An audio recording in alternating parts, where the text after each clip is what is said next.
दोस्तों नमस्कार। आज मैं उस डिजीज़ के बारे में वीडियो लेकर आया हूँ जिससे 80% बागवान परेशान है, क्योंकि आधे से ज़्यादा बागवानों को अभी इस फंगस के बारे में पता नहीं है, या जिनको पता है उनको इसके लक्षण का पता नहीं है। जिससे हमारे कई ऐसे ऑर्चर्ड है जो इस फंगस के कारण ख़त्म हो गए हैं, तबाह हो गए हैं। क्योंकि जब तक हमारे को पता लगता है इस फंगस का, तब तक बहुत देर हो जाती है और फिर हम प्लांट को रिकवर नहीं कर पाते। इसलिए जितना जल्दी आप इस फंगस को पहचान पाए उतना हमारे और हमारे प्लांट के लिए अच्छा है, जिसके लिए हमारे को इसके लक्षणों का पता होना ज़रूरी है, जो मैं आज आपको इस वीडियो में बताऊंगा।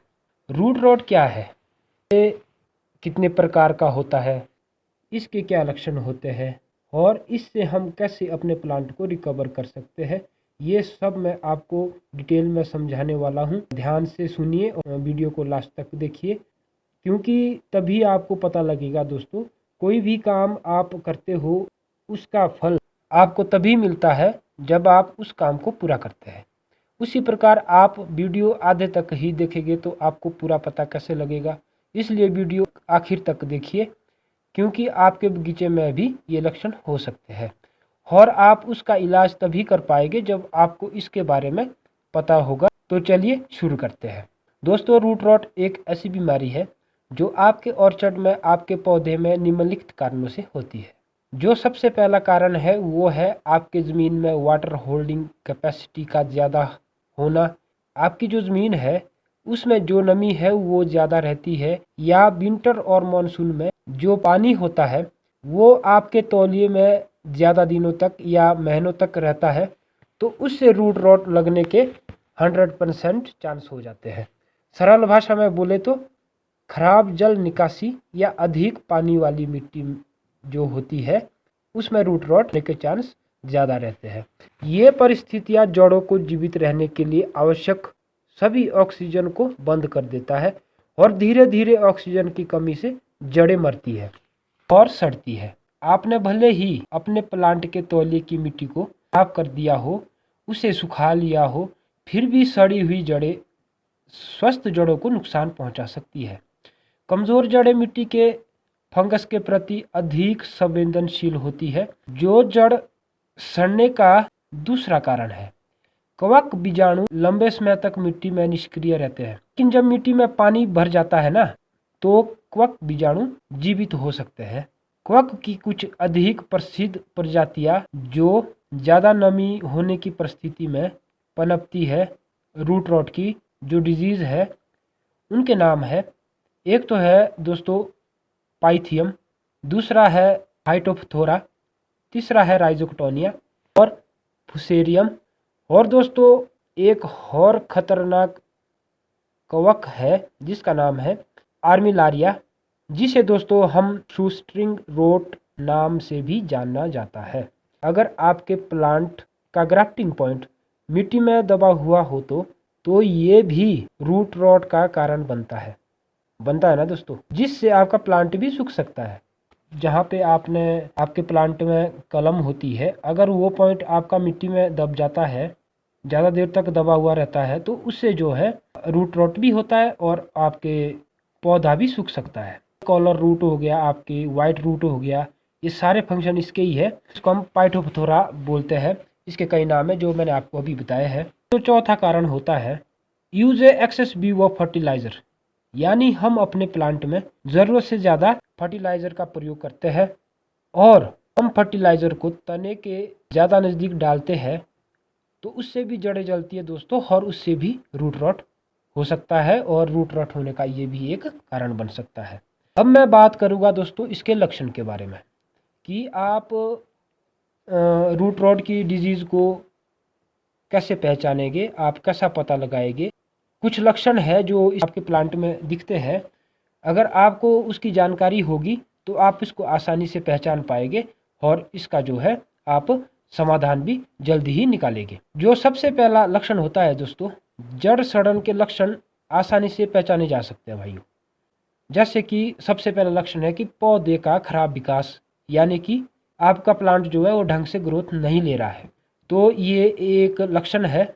और दूसरा जो लक्षण है दोस्तों, आप देखते होंगे आपके ऑर्चर्ड में कहीं अगर कोई प्लांट की पत्तियां मुरझा जाती है या वो पत्तियां पीले या भूरे रंग की हो जाती है, तो ये भी एक रूट रॉट का कारण होता है।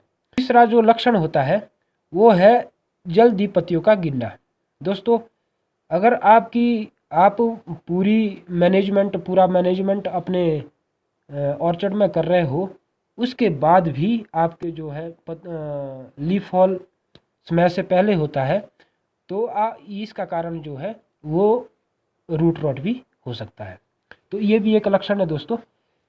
और चौथा जो कारण है, जो लक्षण है, आपके पौधे में कहीं एक साइड की टहनी अचानक सूख जाती है। दोस्तों, आप देखते होंगे अपने प्लांट में कि आपके प्लांट की एकदम एक साइड की कोई टहनी सूख जाती है। मेन लक्षण होता है ये किसका? रूट रॉट की समस्या का।